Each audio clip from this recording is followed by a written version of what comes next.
pers itu bekerja, dia itu sebagai pilar keempat demokrasi. Berarti kalau seandainya pilar keempatnya bermasalah, otomatis ukuran demokrasinya itu nggak stabil ya. Dia pincang ya gitu ya. Karena dengan adanya kekerasan terhadap jurnalis, jurnalis jadi khawatir untuk memberitakan. Mereka takut nanti diintimidasi, mereka takut mengalami kekerasan, mereka takut dibunuh ya.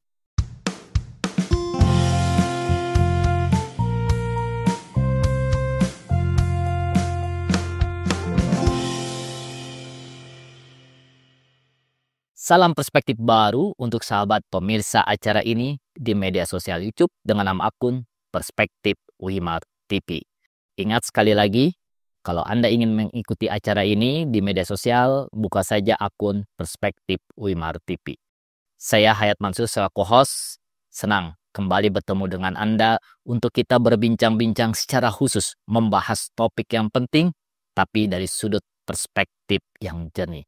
Sahabat perspektif baru, belakangan ini ramai dilaporkan bahwa kebebasan pers kita menurun.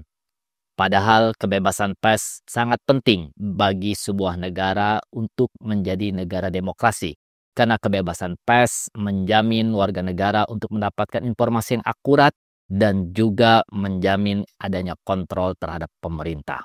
Nah, kita membahas mengenai kebebasan pers ini dengan narasumber yang tentu saja kredibel untuk menyampaikannya, yaitu Nani Afrida yang menjabat sebagai Ketua Umum Aliansi Jurnalis Independen atau yang akrab dipanggil dengan nama AJI. Salam perspektif Mbak Nani. Salam teman-teman. Ya, Mbak Nani ini lama berkecimpung di bidang pers nih. Nah, pada setiap Mei saat peringatan Hari Pers Internasional yang diperingati tanggal 3 Mei, selalu keluar berbagai laporan mengenai indeks kebebasan pers atau indeks kemerdekaan pers. Nah, kebebasan pers kita ini dilaporkan turun. Apakah benar dan apa dampaknya? Ya, terima kasih Mbak Masur dan teman-teman. Ya, itu kita tahun ini sebetulnya dari tanggal 3 Mei itu memang merayakan World Press Freedom Day ya. Dan ini masih dirayakan oleh beberapa teman di aji-aji kota di Indonesia. Memang betul kita menurun ya indeks kebebasan pers kita ya. Kalau dihitung dari sebelumnya kita di 111, saat ini turun cukup signifikan ke 120-an ya, 24 atau 28 ya di situ posisi kita sekarang. Itu sebetulnya sudah menunjukkan bahwa kondisi kita itu memang bukan hanya rentan tapi sudah bahaya. Nah, yang terjadi saat ini itu memang kenyataannya dan bisa dilihat dari banyak indikator ya Bang Mansur ya, bahwa kekerasan terhadap jurnalis itu bertambah dengan sangat signifikan. Kemudian sepanjang tahun aja dari Januari ke April saat ini ya sudah lebih dari 40 kasus ya, kasus kekerasan yang terdata oleh AJI Indonesia. Itu yang terdata, belum yang tidak terdata. Karena kadang-kadang ada kasus yang tidak mau data dan dianggap sudahlah gitu ya. Dan saya prediksikan mungkin sampai akhir tahun 2025 nanti jumlah kasus kekerasan pada jurnalis itu akan bertambah lebih banyak dibanding tahun lalu. Dan perlu diketahui juga ini bukan turun naik ya, Pak Mansur ya. Mungkin di tahun 2023 memang jumlahnya itu ratusan ya. Kemudian tahun 2024 menjadi sekitar 70-an. Tapi ini bukan turun, melainkan secara kualitas itu meningkat karena ada pembunuhan, ya kan? Jadi kami nggak menganggap ada penurunan atau kenaikan karena buat kami semuanya tetap tidak berubah soal isu kekerasan terhadap jurnalis. Nah, apa artinya bagi kita dalam berkehidupan bermasyarakat dan bernegara dengan data bahwa indeks kebebasan pers kita terus menurun dan kekerasan terhadap wartawan terus meningkat? Sebenarnya ini udah larinya ke demokrasi ya teman-teman ya. Kalau seandainya indeks kebebasan persnya menurun, itu tandanya apa? Tandanya ada masalah dengan demokrasi. Dan kalau ada masalah dengan demokrasi, itu artinya kondisi di sebuah negara yang katanya menganut sistem demokrasi, sistem hukum, berkeadilan, itu sebetulnya ada masalah berat. Gitu. Di mana pers itu bekerja, dia itu sebagai pilar keempat demokrasi. Berarti kalau seandainya pilar keempatnya bermasalah, otomatis ukuran demokrasinya itu nggak stabil ya. Dia pincang ya gitu ya. Karena dengan adanya kekerasan terhadap jurnalis jadi khawatir untuk memberitakan. Mereka takut nanti diintimidasi, mereka takut mengalami kekerasan, mereka takut dibunuh ya. Otomatis informasi-informasi yang diberikan kepada masyarakat itu sebenarnya jadi tidak transparan, jadi kurang diliput dan yang lain-lain. Dan ini yang rugi sebenarnya publik. Nah, siapa sih yang melakukan intimidasi, yang melakukan kekerasan terhadap pers ini yang terbanyak dilaporkan? Kalau menurut data Aji sendiri, sejak dari awal Aji melakukan pendataan, itu sebenarnya pelaku yang paling banyak melakukan kasus kekerasan terhadap jurnalis itu adalah polisi. Institusi polisi itu selalu menang setahunnya. Mungkin nanti teman-teman bisa mengecek websitenya Aji di advokasi.aji.org.id ya. Di situ bisa terlihat bahwa pelaku yang paling terlibat di dalam kasus kekerasan pada jurnalis setiap tahunnya itu polisi. Yang kedua, mungkin masyarakat atau orang tidak dikenal. Dan yang ketiga, militer. Tapi polisi tetap menduduki posisi yang pertama. Dan saya pikir ini sudah menunjukkan bahwa dari pihak institusi polisi sendiri tidak serius gitu menyelesaikan kasus-kasus kekerasan terhadap jurnalis di institusinya. Itu yang menyebabkan jumlahnya jadi makin banyak dan tidak ada pengurangan. Mereka tetap 01 ya, pelaku yang paling banyak.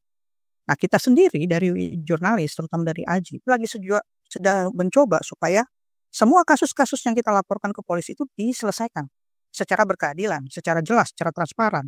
Tapi nyatanya kan bisa dihitungkan berapa kasus yang berhasil dibawa ke polisi, berapa kasus yang berhasil dibawa ke meja sidang, berapa kasus yang selesai. Dan kebanyakan dari kasus-kasus tersebut yang dilaporkan itu berakhir dengan tindak pidana ringan. Jadi pada dasarnya tidak ada efek jerah. Nah, mengapa pemerintah dan negara mendiamkan kekerasan terhadap jurnalis ini? Padahal tadi dikatakan sudah ketahuan bahwa pelaku paling terbanyak adalah polisi, dan polisi adalah alat pemerintah dan alat negara. Oke, sebenarnya pertanyaannya menarik ya, Mas Mansur ya. Jadi kita itu berpikir bahwa bagaimana kita bisa minta perlindungan dari negara kalau ternyata negara sendiri yang melakukan kekerasan terhadap jurnalis. Ya kan? Itu kan ada pertanyaan yang sangat kritis ya. Gimana kita bisa minta perlindungan terhadap negara sebagaimana yang kita omongin setiap saat, setiap waktu, setiap kalau ada kasus kekerasan jurnalis. Tolong negara hadir. Kenapa ini terjadi? Banyak hal. Misalnya saja fenomena minta maaf. Mungkin Mas Mansur pernah tahu ya, kalau ada kekerasan terhadap jurnalis, polisinya minta maaf atau tidak mengulangi lagi. Nanti kami proses secara internal, nanti kami berikan sanksi dan lain-lain. Tapi nyatanya kekerasan tetap terjadi. Sebenarnya ketika polisi minta maaf atau pelaku kekerasan terhadap jurnalis minta maaf, itu bukan berarti menghilangkan kasusnya. Mereka harus diselesaikan secara hukum. Gitu ya. Jangan malah minta maaf kemudian selesai. Kemudian kasus dianggap udahlah kan udah minta maaf, katanya mau diselesaikan secara internal. Nah, punya data berapa kasus yang diselesaikan secara internal, khusus kasus kekerasan terhadap jurnalis. Ini kita nggak punya data. Makanya kita bertanya, kok tetap terus-terusan polisi nih yang melakukan kekerasan, kok tetap terus-terusan misalnya tentara atau terus-terusan kementerian atau siapa gitu yang pelaku. Nah ini pertanyaan ya yang kami pikirkan saat ini gitu, dan kita berharap ada transparansi gitu loh setiap ada kasus kekerasan, baik pelakunya mau polisi kayak tentara kayak pemerintah kayak siapa kayak itu mereka harus memberikan informasi kepada kita bahwa itu kasusnya memang sudah diselesaikan secara internal dan perjanjian bahwa tidak akan terjadi lagi. Nah itu satu. Terus yang kedua, kita tahu pelakunya siapa. Punya macam-macam. Bahkan ini sekarang kita bisa bilang bahwa ormas juga sangat potensial untuk menjadi pelaku kekerasan pada jurnalis karena mereka kan banyak digunakan untuk objek-objek fasilitas vital di negara, proyek SN ya, proyek strategis negara gitu. Jadi kemungkinan juga bakalan terjadi gesekan-gesekan. Nah, kita berpikir bahwa semua sudah jelas pelakunya. Bahkan kalau misalnya teman-teman di perspektif melihat kasus pelemparan bom molotov ke kantor Jubli di Papua sana, itu pelakunya itu udah jelas siapa. Bahkan saksi yang melihat pelakunya juga sudah tahu siapa dia. Tetapi ternyata sampai sekarang kasusnya nggak selesai. Jadi kembali ya, kenapa kasusnya tidak selesai seperti pertanyaannya Mas Mansur. Itu kembali ada jawaban bahwa ini masalah intens, masalah kemauan, keinginan perintah, keinginan orang-orang yang kualitas pemerintahan seperti polisi dan yang lain-lain untuk menyelesaikan kasus ini. Itu kembali ke intensi. Kalau memang tidak ada intensi, mau bagaimanapun tidak akan selesai kasusnya. Itu pertama. Terus yang kedua, selain intensi, saya melihat juga ada fenomena impunitas. Jadi pelaku tidak pernah diberikan hukuman untuk efek jerah itu tidak ada. Jadi mereka berani melakukan lagi. Siapapun itu ya, nggak cuma polisi ya. Oke, Mbak Nani. Tadi Anda mengatakan bahwa upaya untuk mencegah dan mengatasi kekerasan terhadap jurnalis, termasuk juga menegakkan kebebasan pers, itu harus ada intensi dari pemerintah atau goodwill dari pemerintah. Bagaimana intensi dan goodwill pemerintahan Prabowo Subianto pada saat ini yang baru 6 bulan berjalan? Ya, Terima kasih Mas Samsul ya. Pada dasarnya kita belum melihat ada intensi yang baik ya untuk ini ya. Karena kekerasan itu terjadi saat ini. Terus ada beberapa kasus, bahkan ini kan Pak Prabowo dilantik sejak tahun lalu ya. Sampai sekarang itu berarti kan mau mau hampir 1 tahun ya. Biarpun masih agak beberapa bulan lagi lewat. Tapi kasus kekerasan itu kan masih banyak aja gitu ya. Masih banyak dan belum belum banyak berubah. Juga banyak beberapa kasus juga masih belum selesai ya. Dan ada 2 kasus pembunuhan juga terjadi untuk jurnalis di masa kepemimpinan Pak Presiden baru. Itu kasus pembunuhan wartawan perempuan Juwita yang di Banjarmasin, sama satu lagi kasus pembunuhan jurnalis di Jakarta. Pak wartawan yang dari Sulawesi kalau nggak salah saya ya, mesti dicek lagi. Ada 2 kasus pembunuhan. Itu menandakan bahwa justru kekerasan itu bertambah. Kita belum lihat intensi sih. Memang Prabowo sudah mengundang beberapa media datang untuk ngobrol-ngobrol ya, ada 7 media. Nah, kita melihat bahwa yang dibicarakan itu masih dalam tahapan kebijakan-kebijakan pemerintahan ya, belum ada kebijakan-kebijakan atau apa yang bisa dilakukan untuk mengurangi kekerasan pada jurnalis di lapangan. Itu belum kita lihat gitu. Jadi masih dalam tahapan pembicaraan tentang isu-isu yang sedang dilaksanakan oleh atau aktivitas yang sedang dilaksanakan oleh pemerintah. Jadi kami pikir pemerintah baru belum menunjukkan ada rencana-rencana untuk jurnalis. Atau ada rencana memang kayak pembagian rumah-rumah ya. Nah, mungkin teman-teman tahu itu. Ada 1.000 rumah mau dibagikan ke jurnalis. Di mana salah satu yang menolak rumah tersebut. Bukannya Aji sudah kaya raya atau wartawan yang jadi anggota Aji sudah kaya, bukan begitu. Lebih pada pemberian rumah itu bukan bantuan yang tepat saat ini. Karena saat ini kan jurnalis sedang diambang senjakala, banyak media tutup, PHK dan yang lain-lain. Nah, nanti yang bayar rumah siapa nanti? That's pertama. Terus yang kedua, warga negara Indonesia itu bukan hanya jurnalis yang harus mendapatkan rumah, tetapi seluruh anggota masyarakat yang ada di Indonesia. Dan seharusnya proses untuk mendapatkan rumah itu disamakan. Disamakan, semua digampangkan, dimudahkan. Jangan karena dia wartawan maka dia dimudahkan. Nggak bisa begitu. Itu nanti larinya nanti masalah independensi dan profesionalisme. Itu yang menyebabkan kita menolak dengan tegas. Dan saya rasa bukan Aji saja yang menolak, ada beberapa asosiasi media juga, asosiasi jurnalis juga menolak. Karena kita anggap bukan begini kalau membantu wartawan. Tolong naikkan kesejahteraannya melalui Undang-Undang Cipta Kerja. Kasih dia salary atau gaji yang sesuai dengan UMR atau bahkan di atas UMR. Kemudian jangan sampai ada kekerasan terjadi pada mereka. Itu kan bagian dari kesejahteraan. Jadi kita mau menekankan begitu. Jadi pada saat ini kalau buat dari Aji sendiri belum ada sih semacam upaya ya atau effort dari pemerintah untuk membuat jurnalis sejahtera, setidaknya tidak mengalami kekerasan. Mbak Nani, tadi dikatakan bahwa jurnalis itu harus independen dan profesionalis. Apakah jurnalis-jurnalis kita ini sudah profesional dalam menjalankannya? Karena terus terang, saya beberapa kali baca berita kebebasan pers di tangan yang tepat itu akan menghasilkan kontrol yang bagus bagi pemerintah, tapi di tangan yang salah kebebasan pers akan menjadi alat untuk intimidasi dan memeras oknum-oknum tertentu. Nah, di sini posisi pers kita di mana? Itu adalah salah satu hal yang sedang kita hadapi dan kita nggak menafikan ya bahwa banyak orang-orang yang mempergunakan profesi jurnalis untuk hal-hal yang disebutkan sama Bang Masyur tadi. Yaitu memeras, menakut-nakuti, dan yang lain-lain. Sebenarnya ini juga bagian daripada sistem pemerintah, sistem kita juga ya, sistem negara kita ya, yang korupsi, yang macam-macam, ya kan, yang melakukan banyak pelanggaran-pelanggaran, sehingga ketika muncul jurnalis-jurnalis yang menggunakan profesinya untuk melakukan pemerasan dan yang lain-lain, mereka pada ketakutan. Dan ini juga kami nggak menafikan bahwa kami juga terganggu sebagai jurnalis yang bekerja secara profesional. Dalam profesional ini artinya kita memang bekerja menggunakan jurnalisme sebagai cara kami mencari rezeki. Ya istilahnya seperti itu ya. Dan kita juga meskipun demikian dalam perjalanan kerja kami sebagai jurnalis, kami itu punya yang namanya etika. Kode etik jurnalistik. Kami punya yang namanya kewajiban untuk melakukan verifikasi fakta, melakukan cek dari cek, melakukan prinsip-prinsip jurnalisme dan juga proses jurnalismenya, ya, mulai dari mencari berita, memverifikasi, mengkonfirmasi, mengumpulkan data, kemudian juga menaikkan berita tersebut ke media. Jadi ada prosesnya. Nah, kami nggak menafikan banyak beberapa orang yang melakukan hal tersebut. Dan kalau itu terjadi, nggak usah ragu-ragu ya, silakan laporkan.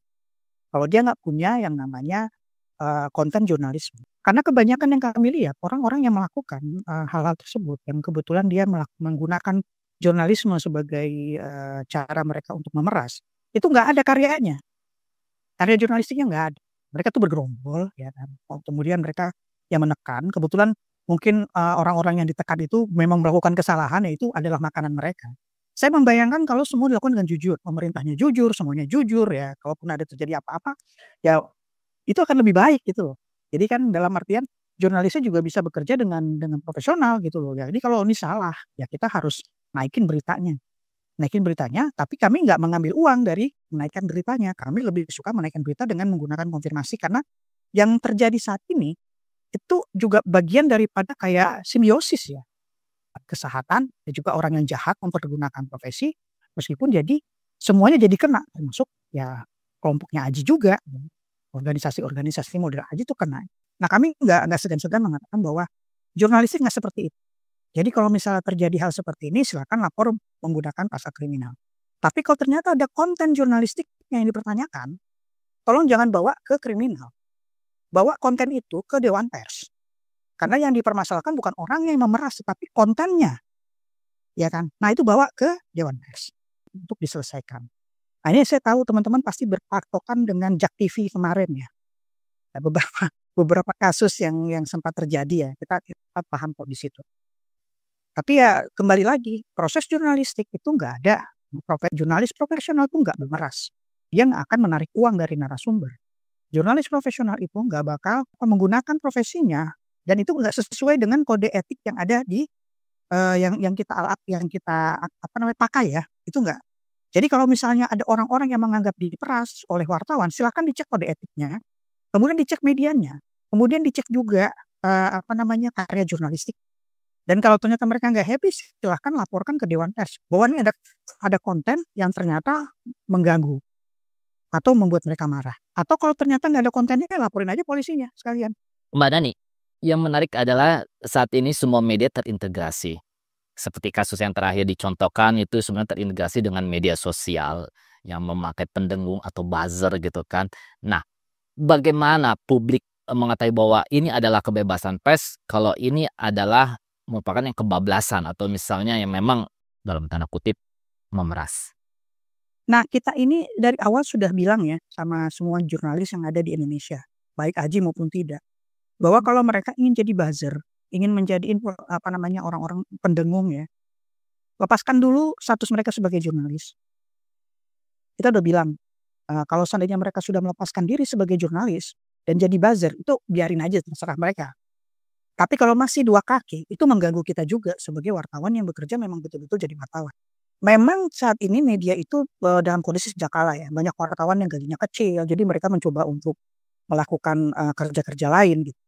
Tapi prinsipnya sekarang, kita bukan masalah dia harus mendapatkan uang banyak dari kerjaan tambahan. Kerja tambahan apa dulu dong. Kalau ternyata dia main di dua kaki, bagusan dia memilih saja gitu. Karena menjadi wartawan itu bukan nggak bisa mengambil keuntungan di situ. Kita tahu kondisinya seperti itu. Jadi silakan lepaskan. Itu pertama. Terus yang kedua, soal memeras atau tidak. Lari-larinya kembali ke situ ya. Padahal pada dasarnya orang-orang yang paham tentang kerja jurnalistik, mereka tahu kapan ini betulan produk jurnalistik atau cuman produk nakut-nakutin, itu tahu biasanya. Karena bisa kelihatan dari tulisannya, bisa kelihatan bahwa di tulisannya itu mengandung unsur-unsur jurnalisme yang kuat, ada klarifikasi, ada verifikasi dan yang lain-lain, ada konfirmasi bahkan. Jadi aku pikir itu kembali lagi ke orang tertentunya yang melihat itu produknya produk apa sih sebenarnya yang mereka cari. Kalau memeras itu memang dari saya dulu belum jadi wartawan itu banyak wartawan yang seperti itu.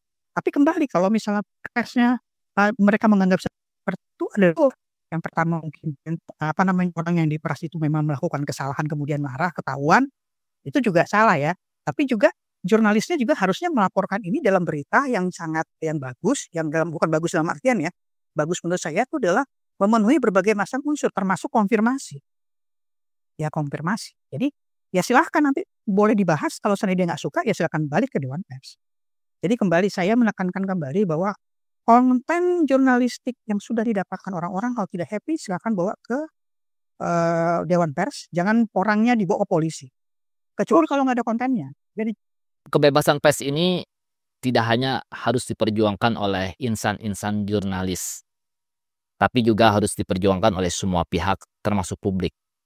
Apa upaya penting yang harus dilakukan publik untuk mendukung di Indonesia ini tetap ada kebebasan pers? pertama publik harus percaya dulu sama jurnalis. Nah, ini juga salah satu hal yang sedang layu ya bisa dibilang karena banyaknya hal-hal yang tadi Mas ceritakan bahwa banyak jurnalis yang tiba-tiba ngaku jurnalis tapi memeras. Kemudian banyak media yang bergabung di oligarki, dia partai, atau medianya bergabung ke konglomerasi, macam-macam. Itu menimbulkan kekurangan kepercayaan terhadap media. Jadi kami dari AJI ini percaya bahwa jurnalisme yang bagus itu akan menghasilkan jurnalisme bisnis yang bagus. Ketika orang-orang peduli sama isi daripada jurnalisme, mereka akan mendukung jurnalis itu untuk bekerja dengan lebih baik. Dan disinilah munculnya namanya kebebasan pers. Bukan kebebasan pers dalam artian didukung oleh orang-orang. Tapi jangan salah juga ketika kita ngomong perjuangan kebebasan pers, kita harus lihat dulu sejauh mana saat ini pers berjuang. Karena meskipun kita mencoba untuk mempertahankan atau berjuang dengan kebebasan pers, masih banyak undang-undang yang kayaknya nggak mendukung kebebasan pers. Contohnya aja KUHP ya, KUHP itu udah banyak pasal-pasal yang kemungkinan akan menjegal kebebasan pers. Begitu juga undang-undang penyiaran yang katanya lagi dibahas, undang-undang polisi juga banyak. Jadi aku pikir sekarang jurnalis itu bukan hanya dia harus berjuang keras untuk kebebasan pers, tetapi dia juga dikepung dengan berbagai macam masalah, termasuk ketidakpercayaan masyarakat. Jadi aku pikir yang harus dilakukan sekarang itu adalah menaikkan yang namanya kepercayaan masyarakat pada jurnalis, bahwa masih banyak jurnalis bagus, masih banyak media-media bagus, pertama. Terus yang kedua juga membuat pemerintah mau memproteksi jurnalis. Dan ketiga, impunitas juga harus dihilangkan. Semua kasus-kasus kekerasan terhadap jurnalis itu kalau bisa jangan sampai begitu saja, tetapi harus dibahas. Jadi banyak aspeknya, Mas.